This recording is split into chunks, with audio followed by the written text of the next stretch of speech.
and welcome back to this Healthy Life podcast. I'm so excited to have a returning guest today. I have Dr. Ashley Beckman, and she is here. Last time we talked a lot about mold and how to uncover mold, which is super important if you're working on your health. But today we're going to be talking about an extra fun topic. We're going to be talking about longevity, and particularly for women and what women need to do differently from men.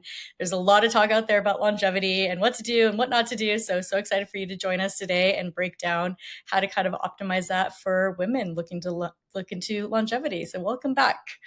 Thank you. It's always fun to be on here and chat. Yeah, so excited to have you back. So just for everyone that's out there that's a new listener, let's just start with a brief intro, share a little bit about yourself and how you got into working with longevity. Sure. So I'm a doctor of Chinese medicine, but I focus a lot also on functional medicine and epigenetics. So epigenetics, I got very interested in probably, it's been a while now, maybe 10 years ago, when I found out you could kind of customize what you were doing based on your genetics. So I ended up writing my thesis on some nutritional compounds and their epigenetic effects. So the thing that's really interesting to me again, and I love making this even more specific to women, is because we get to take our power back, take control of what's happening and kind of the things we're exposed to, and minimize any sort of issues that potentially could be problematic and get as healthy as possible. Awesome. And so for people that are just starting to listen out there as well, I want to kind of define what longevity means, because there's a lot of different buzzwords out there, right? There's like anti-aging and there's longevity and there's biohacking, and they all kind of intersect, but they also kind of all have like their own differences. So let's kind of break down what each of those means so that we're clear on what we're talking about today as well. Correct. So again, anti-aging is the term that probably most people are familiar with, but it also kind of leaves a bad taste in our mouth, right? Like we want to optimize living healthy and beautifully as long as possible, but we're not really trying to reverse aging and things like that. It's kind of an old way of looking at it, but there are things that we can do to become more youthful and like bring back vitality and chi into our bodies, our skin, our joints, all kinds of things. So that's what we're really into, right? And longevity in general, again, is that optimization of like our health span and how we're going to live a really fulfilling, youthful life. So you don't want to just live forever, but you want to be enjoying life and having your body work for you and your brain. So that's a lot to do with longevity. And especially in Chinese medicine, that's what my doctorate was healthy aging and longevity, right? So Chinese medicine, we have a lot of practices for longevity.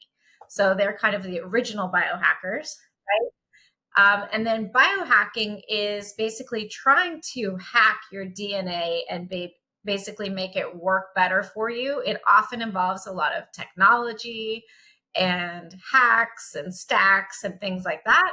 So again, some of those aren't the best for females in the way it's being done or portrayed online or, what we see out there. Absolutely. Yeah. And biohacking is always kind of, I feel like, doing experimental things that, you don't know if it's going to work or not, or cause more issues, or what you're doing, at least within the longevity space. It's more kind of tried and true things that we do know are very supportive for your body. So it makes things feel a little bit safer if you're just starting to embark kind of on this realm of medicine, right? Yeah. The biohacking often seems to involve a bunch of experimental things, throwing a lot of money at these experiments on reversing aging. And honestly, some of the people look a little strange, like too much, right? Yep. So it's an interesting space. And as a practitioner, I'm very much into things that I see work and clinically make changes. So that's what I love to focus on too. Absolutely. Awesome. So let's talk about some kind of big ways that you can kind of work on your longevity, right? So, I mean, I think like low-hanging fruit that people like don't even associate with longevity, but it's like, healthy diet and getting enough sleep and getting the right kind of exercise and moving your body. And those are just such easy things that all of us can be doing on a daily basis that really enhance our longevity. But what are some other kind of protocols and things that you can do that you've started to see in your practice that are really helping people kind of feel good as they age in their bodies? So another one in there that's part of the foundations, right, is getting sunshine, right? And getting into kind of the circadian rhythms that we have in the day. So part of that would be grounding as well. and you can either go outside and ground, or you can get, a grounding mat. So it seems like we always keep inventing technology for things that also are found in nature. So another one though that I do love is, like I said, sunshine's critical, but I do love red light therapy, right? So I have quite a few devices. I have a red light panel in my sauna as well, right? Mhm. Sauna for my particular system is a really great tool for longevity, and just overall health for a lot of reasons. But especially when you're pairing it with the red light therapy, you're really helping to boost energy at the mitochondrial level, right? So we're really working on detoxification, but also nourishing your system on the cellular level, which is really, most of us are quite tired and exhausted, right? So we need a lot of help. Yeah, absolutely. Yeah, no, big fan of red light as well too. Definitely feel like it makes you just kind of feel better overall, and sunshine too. I always joke that I'm solar powered and like I think people have become so afraid of the sun Yes. nowadays, right? We're like covered in clothes, slathered in sunscreen, which, half the sunscreen out there is super toxic as well, Yeah, especially if you go in the sun once you have it on. So I exactly. think just like forgetting that your body actually needs these things to just Mhm. kind of survive on a at a baseline are so important as just kind of the foundation of some of these health trends. So For sure, yeah, and that's the thing I think is really tricky is people think they're doing something good, right? Like, they've heard of this forever. They don't realize that their sunscreen actually causes cancer when the UV rays hit it, right? So I know you and I use natural types of sunscreen, and again, it's not about all these things that we need to remove, but it's just making healthier choices and utilizing and harnessing, like, the sun, right? We have that. We have the wonderful ground. We live by the ocean, so there's a lot of grounding and wonderful benefit to that. But yeah, there's just a lot going on, and we do get caught up in all of these tips and tricks and things, but these basics are critical for longevity, especially. And you touched on one which we go over a lot is sleep, right? Getting to bed before 10 is probably one of the most important things that we have to do, yeah. and that will optimize your health. Absolutely. Yeah, making sure that you're getting quality restful sleep too, right? Like I mean, I feel like that's so challenging, especially Yeah. nowadays with like lights on and sounds and our phone sleeping next to putting our phone next to our bed, which you shouldn't do, but like so many of us do, right? And Yeah. so like there's just so many things that you can really do to kind of just dial that down, and that really improves your day to day, your cognitive function and all those kinds of things. So And this is something that's a little bit different, right? Women actually need more sleep than men, right? So there are a lot of there's slight differences, but they make a big difference for us. And if you're comparing yourself to a spouse or a partner, and they're just like, well, I don't know why you're so sensitive, or you're so tired. I'm not, I have all this energy. We're very different, right? Like the female hormone cycle, we go through 28 days if you're a regular, right? Like, getting hormones regulated is its own thing. Men have a 24-hour cycle. And then again, in Chinese medicine, like the testosterone and things like that, it's very much, they have lots of excess energy where we're often trying to recoup energy because we have a cycle that's depleting. And it's depleting all the time. It's not just, if somebody has a child, right? It's on a monthly basis. mhm. So, Yeah, and I'm glad you brought that up because that's one of the big differences. So you hear so many of these kind of like longevity tips or biohacking tips, and I feel like the majority of them that are loud and talking about it are men, right? And it's like yeah, you mentioned, like they're not going through some of these like hormonal changes and things like that. And so let's talk about like the women's cycle and kind of like what goes on during it and what things might be best to kind of integrate during that time. sure. So it's actually kind of different in Chinese theory than what you hear on some really popular theories that are out there, even within women's cycling and fasting and things like that. So in Chinese medicine, we basically have when you have your cycle, the week before your cycle and during your cycle, and actually a little bit after, that's the time to really be nourishing, because you're getting depleted because you're losing fluid or chi and things like that. And so basically we want you eating, more meat, a little bit more if you need some starches to help you with your thyroid and adrenals, and a lot of the kind of like red pigmented foods, things that build up your blood, right? So that's really, really important. There's about a week we have where we feel good. right? I mean, Mhm. wouldn't you agree? It's not Yeah. like, One week where you're like, "Wow, I have so much energy," and like, "I'm yeah, not bloated," and like, "This is great." yeah. And then if your cycle's shorter than normal, that's not a week of like No. happiness. And it It's comes quick. You're like, yeah. "Again? I'm already here again?" And so I don't know. And plus, I think you've seen that they're doing the like this period stimulator or cramp stimulator for guys. Are And they? Oh my oh my gosh, yeah. And our bodies tolerate so much more pain and we have so much more inflammation, right? I think it's mostly women who have autoimmune issues, even though men do too, but it exponentially more for females. And our bodies are just way more complex, right? The other thing is, I had this amazing teacher, and he was talking about too that in general, it's, we have a more direct like line to the outside world of toxins coming in and things like that, beyond the skin and things like that. And so a lot of the people don't realize that personal care products or tampons and things like that, they're using things that have glyphosate and bleach and pesticides, right?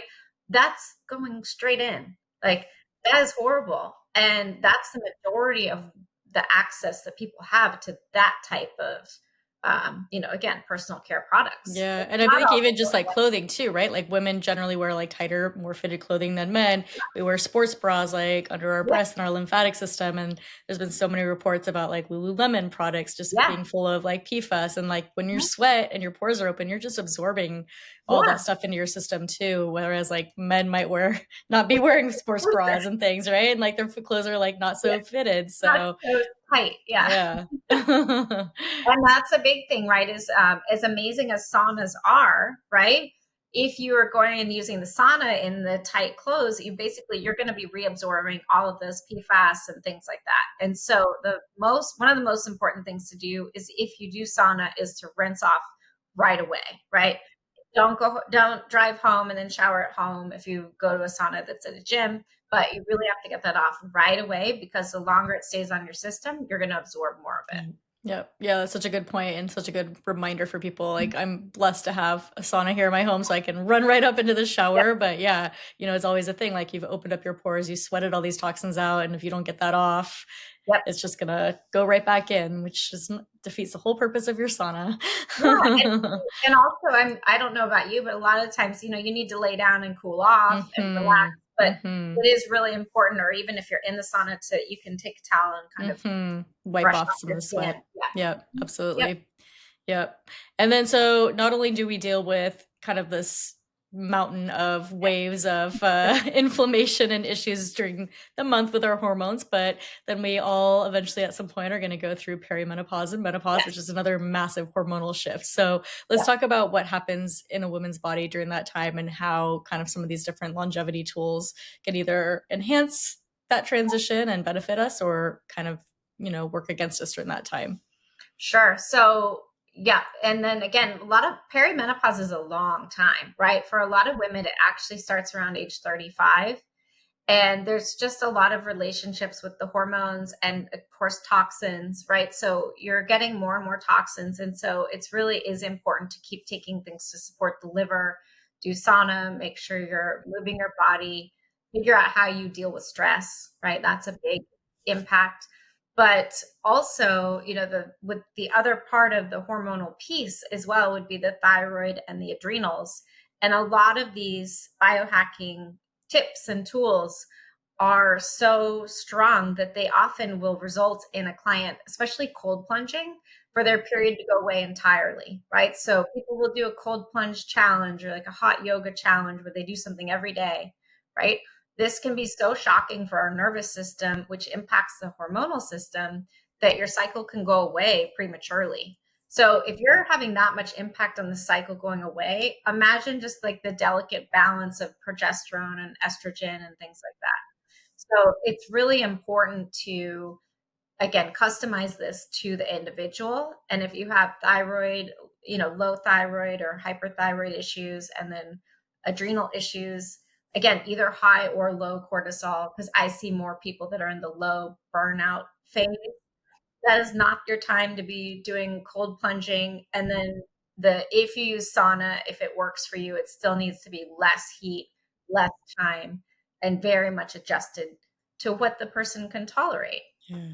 I'm glad you brought this up about the cold plunge because I personally have never been a huge Mhm. fan and I actually feel really depleted when I do it. Like I Yeah, love heat therapies. I can do the sauna and I feel great. I feel energized. I feel grounded afterwards.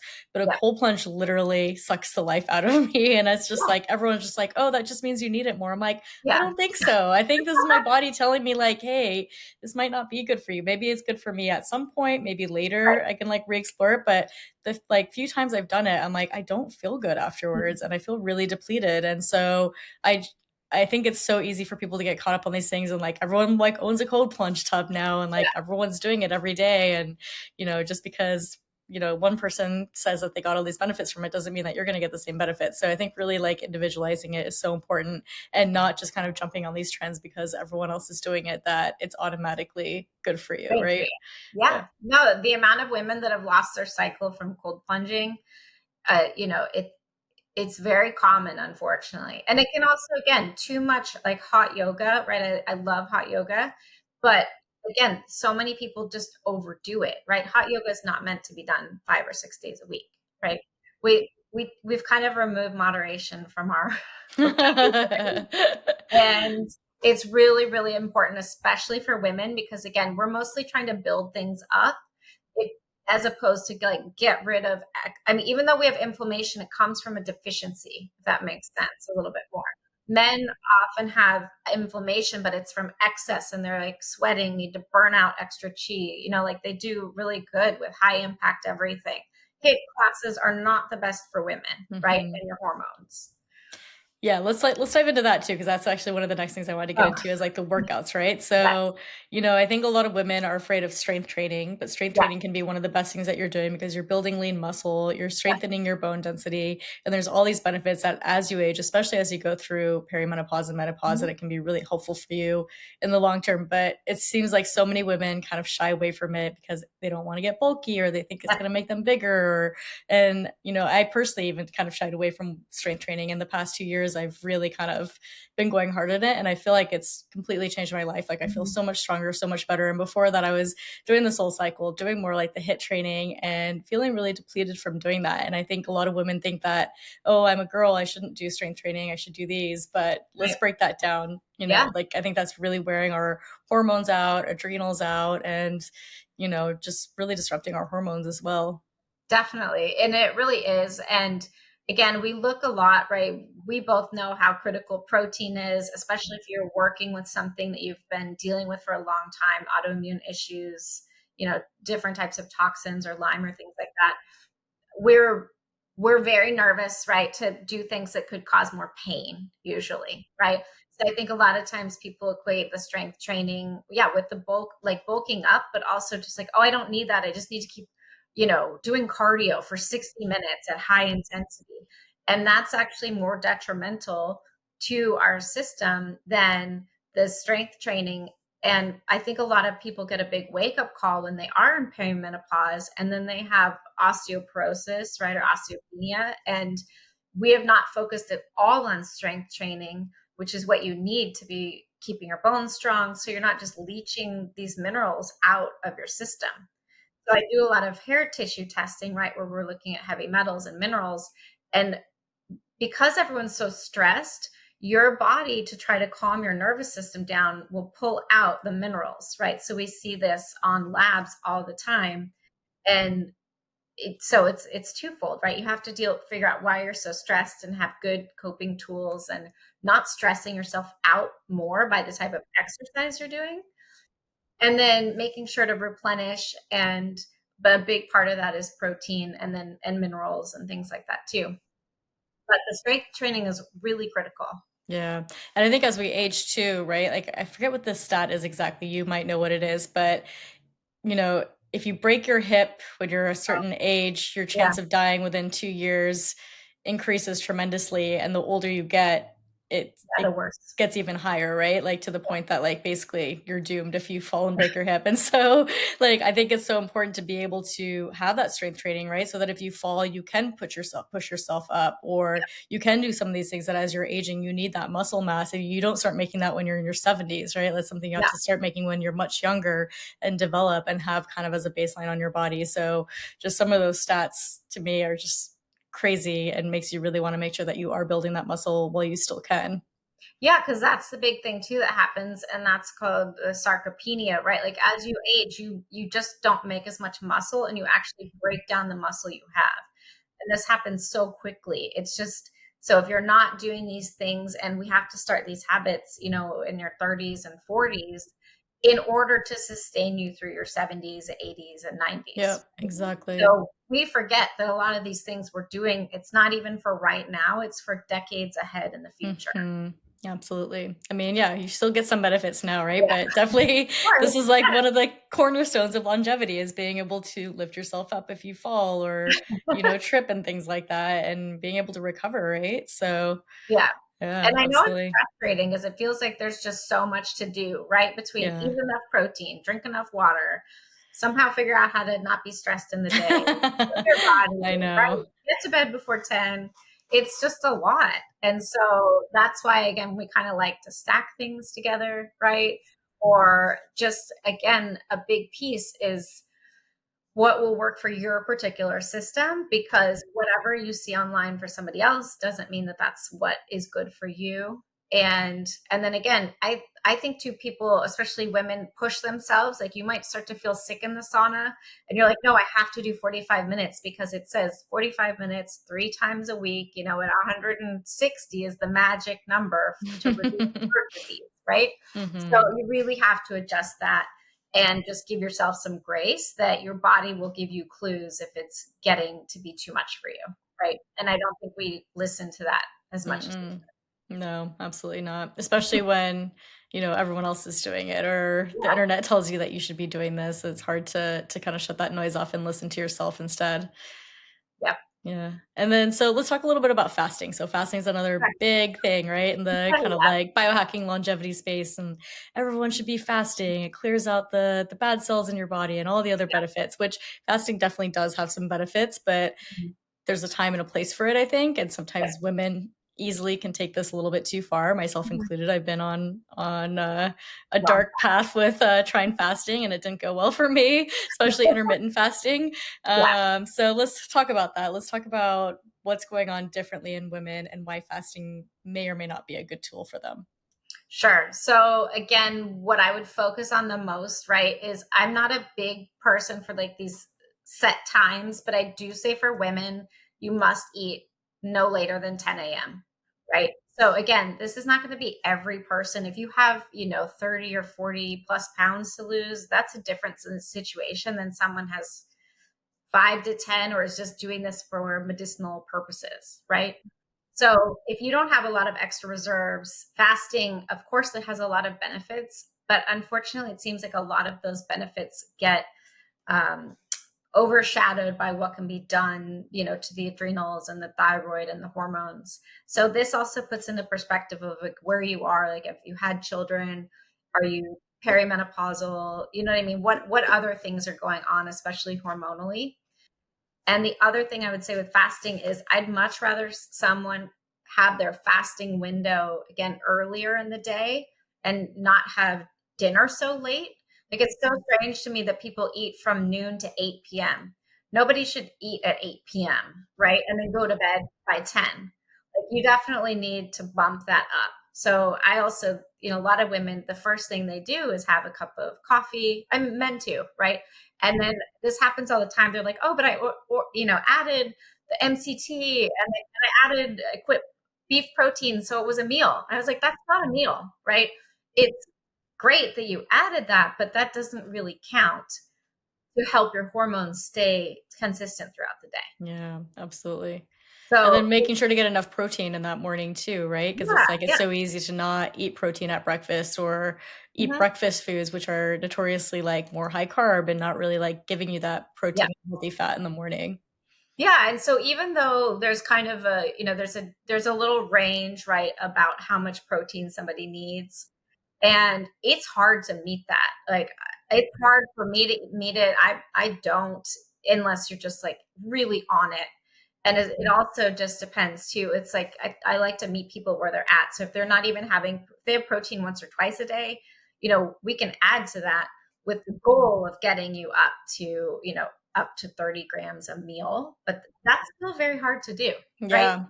I mean, I'm definitely like more on like the carnivore side of things. And even for me, sometimes Yeah. it's challenging, right? Yeah, just because also like we're small, right? Like we're not tall. And so again, it's just it's all about still adjusting, right? So not everybody's going to be able to aim and get 90 grams or more protein a day. Like that's it can be tough. So and it depends on your body, right? Some people need a good amount of vegetables. They do better with a paleo type diet. Some people do great with some fruit. But again, I think people just don't realize how much sugar is in certain things. What you eat first on your plate sets the whole tone, right? So always important to start eating the protein first before the starches or the veggies, because then you will just set the tone for how you're metabolizing the sugar, even within that meal, right? So they're Plus, the all protein usually fills you up first before you can even overindulge in some of the other things. yeah, then the sweet potatoes and potatoes are not as easy to get down, right? Exactly. Yeah. But it's there's a lot to it. There's a lot of science behind it, right? Even just how we eat our plate. It's a big thing. And it actually those tweaks make a big difference. And I think sometimes it's just knowing what they are and what works for Hmm. your particular Hmm. system. Yeah, absolutely. Yeah, it's so hard. So hard to get the protein in, but so important. It is, yeah, and usually everybody feels better, right? There are going to be some people that just don't do as well with protein, and then that's okay, right? But I would say there's less and less of that type of constitution of a body or a system. Most people feel less depressed, more energized, less puffy, the more protein that they get in from clean Hmm. sources. Hmm. Yeah, absolutely. And you can always do some like protein shakes and things like that if you really Yeah. need to as well too. Like I've started trying to like kind of integrate those, especially on lifting days, Oh, just to make sure I'm like meeting my max protein and giving the muscles the yeah. the food that they need, right, to Yeah, and continue then that growing. you can add in the amino acids and creatine and things like that in the smoothies. It's not as easy to do just in water. Yeah, absolutely. Yeah. Awesome. So let's switch gears a little bit and talk about mitochondria health. So that's a big kind of buzzword in the longevity scene these days, and all sorts of different theories on how to support it, right? Whether it's like NAD or some other supplements or doing red light. What's kind of your take on that? Let's kind of just start even with what mitochondria is and Yeah. then how to support that, especially in women. Yeah. So they're basically the little building blocks of cells that create energy. And so they are definitely like our deepest core of how we support energy within our system. So I'm a big fan of red light and methylene blue. I do love both of them. You can also use them together to be exponentially more powerful. Um, I haven't used a lot of NAD personally, but it is a great stack, right? And it's you can either get injections or you can take it orally, right? Like there are a lot of options within the Hmm. biohacking world, right? Yeah, I've been And using NAD quite a bit lately, and I actually am really, really enjoying it. loving It kind it. of just gives you Yeah, like a nice, clean great. energy. Your body feels just more energized, not so depleted. And Yeah, for me, I love methylene blue and red light too, but I've been really loving NAD. yeah. I've heard it's really amazing. I've done some of the patches. I just haven't Hmm. done the injections yet, but Hmm. it's next up. And so yeah, there's so many things out there, and then unfortunately, like it's just you could take you know 50 supplements a day. That doesn't mean it's going to be the best thing for you, or it's what you actually need at this time in your life, or again, just like in your life cycle.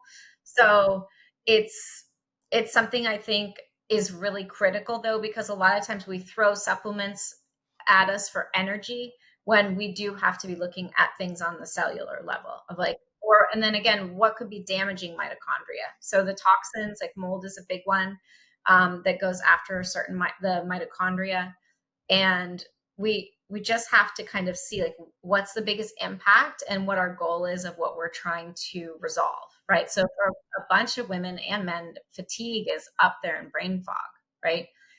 So again, the things that we mentioned, NAD, methylene blue, and red light, all work on both brain fog and fatigue at the mitochondrial level. So those are really good options. And then are these things that you should be kind of taking forever as you age, or should you take them while you're feeling like your energy is low or you're having brain fog? Like, how should people be kind of integrating these into their health long term? So I think it's important to cycle through things.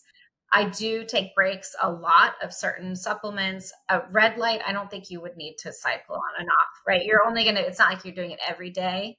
And plus, the red light has great benefits for your skin as well, too. So that's always nice.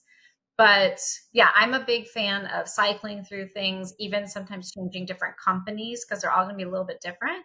But I do also like to take things, take a break, move to another kind of like support system, basically, and just see also you're going to find what works best for you, right? Certain things like how you love NAD, it's probably because genetically, it's like the best thing for you. Or the same, like I love methylene blue and love it, right? And so it just helps. All the things it does works best for my system. So we both love heat and sauna, right? Feel amazing. Other people, I took my daughter in the sauna and she was just like begging to get out after 30 seconds, right? Because heat is not her thing. She was Yeah. red as a tomato, like, Mm. literally in a minute, where I was just happy just starting Yeah, I love it. yeah, and she just couldn't even believe that I was enjoying myself. She's like, I would do a Funny. cold plunge any day. And I said, okay, great, you can do that. And Yeah, I you're like, will not do it. me. You'll find me in the sauna. But it's amazing really how different we are Yeah. and how our systems thrive with either different food and or different therapies. But in Chinese medicine, the heat cold factor is huge, right? If we're someone who's kind of cold, low energy, low thyroid, low adrenals, we need that warmth to just help our system. But the people who are generally already warm and hot and kind of excess, they need things to cool them down and bring them back into balance that way.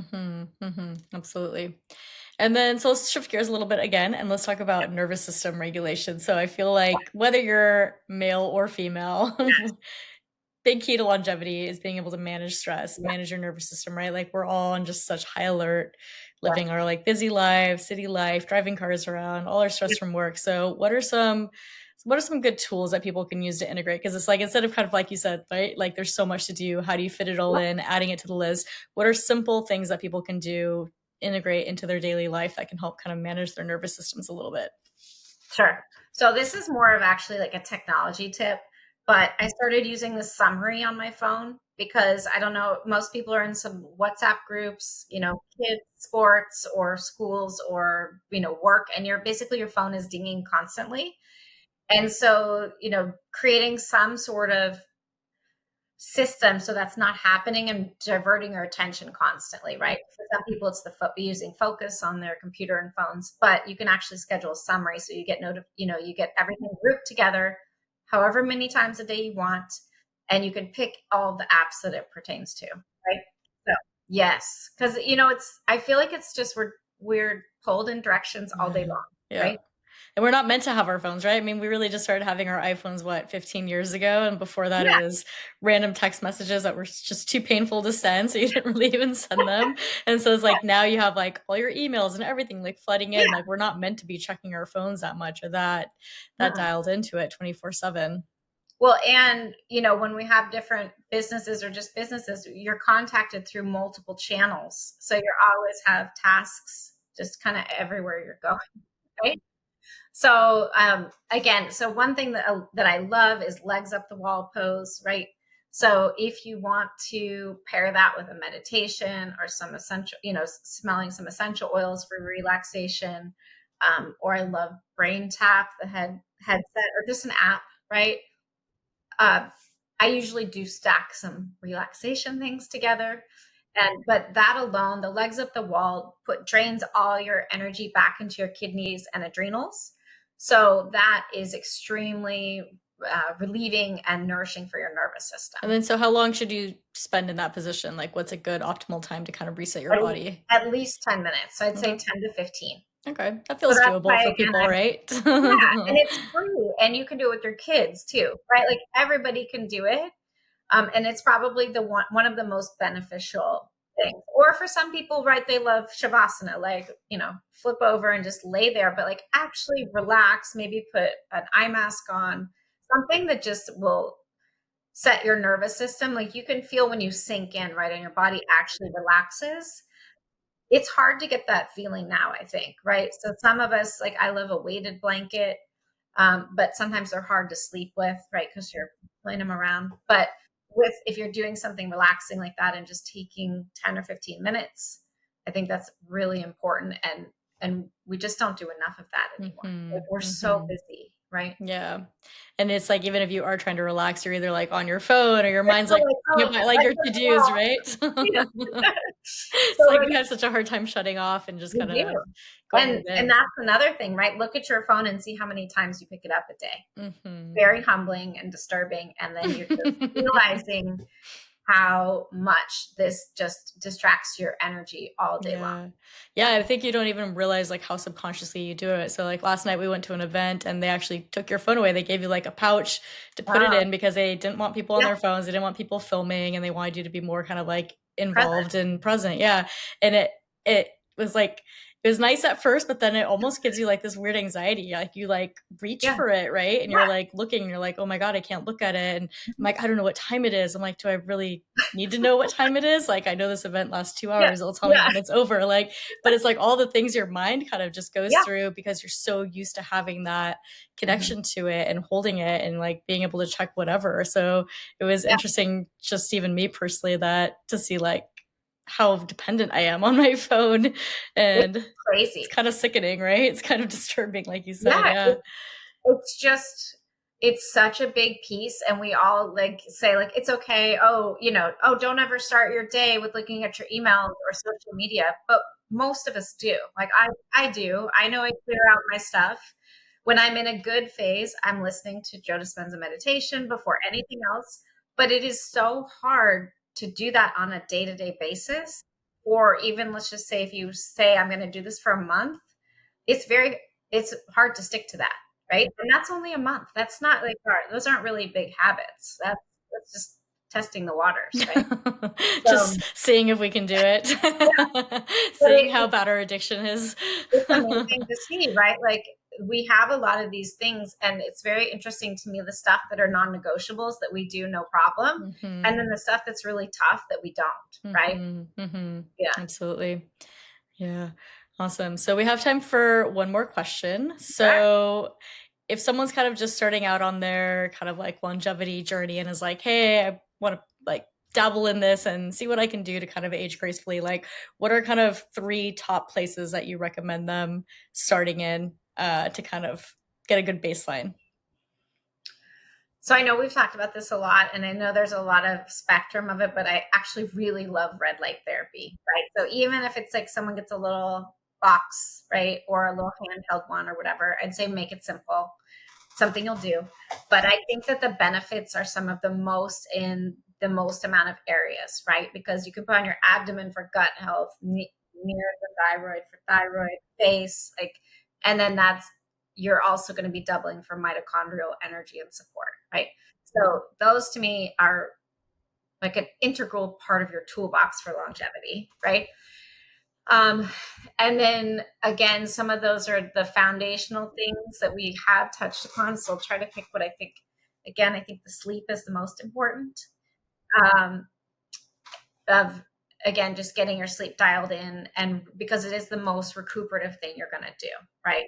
So with that, and then yeah, making sure to get in nature and reconnect, because that can give you grounding, sunshine.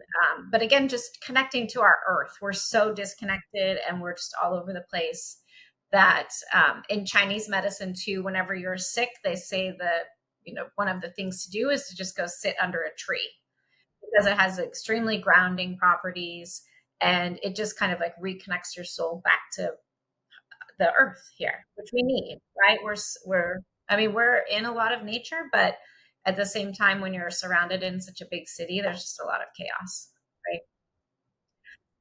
And then I would say, sorry, one more. Sugar is probably the worst thing for longevity. Yeah. Yeah. Although, you know what? My grandma just turned 101 Yeah. and she eats so much sugar. And so I'm just like, I don't know. I'm always like so anti-sugar and like, Yeah. rarely eat it. And then I see her and I'm like, is it so bad? I'm like, mind is all there. She's Yeah. like pretty Well, healthy for she had 101. So exposed to less toxins than we true. did. That's Yeah. true. Like that's the thing. It's, even we just see certain guidelines and things, like it's just different, right? She grew up even eating home cooked food mostly, right? So her foundation of health was quite Very different. different. Yeah, Yeah. absolutely. Yeah. Yeah. We grew up starting with the, 80s chemicals, Hmm. fast food and just snacks that were Plastic, lots of plastic. yeah. Awesome. Well, Dr. Ashley, thank you so much for sharing this. I hope this helps people out there that are kind of just either embarking on their healthy longevity journey or people that are a little further into it that needed some extra tips and know that you don't have to be perfect, but the more you kind of integrate these things into your life, the happier and healthier you're going to be. So thank you for sharing. Of course. Awesome. And if people want to find you online and work with you, what's the best place to find you? Sure. I'm on Instagram as Dr. Ashley Beckman. That's probably where I'm most active and a good place to reach out from. Awesome. And we'll link to everything in the show notes as well. Awesome. Awesome. Thank you so much. Always a pleasure.